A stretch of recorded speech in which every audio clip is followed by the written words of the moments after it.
তাও শান্তি হয়নি আপনার, আরো কি চান? বলছে কয়েন কি এত সেভ করিতে হয়? ওই ব্যক্তি বলতে যে ইমাম সাহেব আপনি যে দোয়া করেন এর অর্থ কি জানেন? রব্বি হাবলি মিনাস সলিহিন, আল্লাহ আমাকে একটা নেককার সন্তান দাও। 12 বছর চাইছেন, 12টা পাইছেন, আরো চাইলে আরো পাবেন। ইমাম সাহেব ডাক দেল, বাবারে এই দোয়ার অর্থ যদি হয় আরো 11 বছর আগে পরে বাদ দিতাম। এই বিপদ আছে না নাই?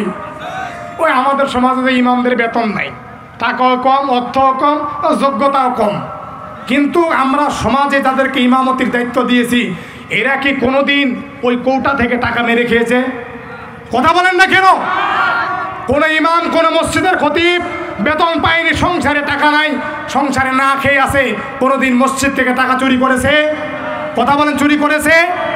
কিন্তু যারা রাষ্ট্রে বসে তারা লক্ষ লক্ষ কোটি টাকা দুর্নীতি করেছে। কথা বলেন ঠিক কিনা? অতএব মসজিদে তাদেরকে আমরা ইমামতির দায়িত্ব দিয়েছি, এই ব্যক্তিরা সলিড এবং নেককার ব্যক্তি, যত অভাব থাকুক কোনোদিন 1 টাকা তারা দুর্নীতি করে নাই। অতএব এই দুর্নীতি মুক্ত ব্যক্তিদেরকে রাষ্ট্রে দেখতে চাই। কথা বলেন ঠিক কিনা? আগামীতে ইউনিয়নে 15টি চেয়ার আছে, প্রত্যেকটা চেয়ারে আলেমদেরকে দেখতে চাই। কোনো মতপার্থক্য নাই।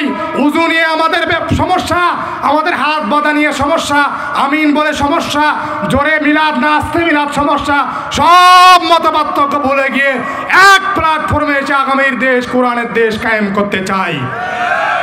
রাজি আছেন কিনা? অতএব আপনি আগামীতে চিহ্নিত করবেন, যেই ব্যক্তিকে নির্বাচনে আমি বসিয়ে দিলে আমার টাকা কোনো মেরে খাবে না, মসজিদের কোনো টাকা মারে খায়নি, ইউনিয়নের টাকাও মেরে খাবে না, এই ব্যক্তিদেরকে বেছে বেছে ক্ষমতায় বসার দরকার আছে না নাই? আছে না নাই? যদি আমরা এটা করতে পারি তাহলে শীঘ্রই আমাদের মাঝে এই দেশটা জান্নাতের দেশ হয়ে যাবে। কথা বলেন সুবহানাল্লাহ।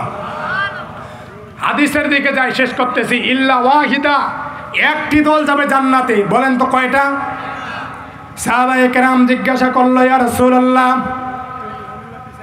একটি দল যাবে জান্নাতে, অতএব সেই দলের কাজ করা লাগবে, সেই দলের কর্মসূচি করা লাগবে। ওগো নবীজি আপনি বলেন তো সেই দলের কাজটা কি, সেই দল কি? আল্লাহর নবী ডাক দিয়ে বলেন, ওগো সাহাবায়ে কেরাম সেই দলটা হলো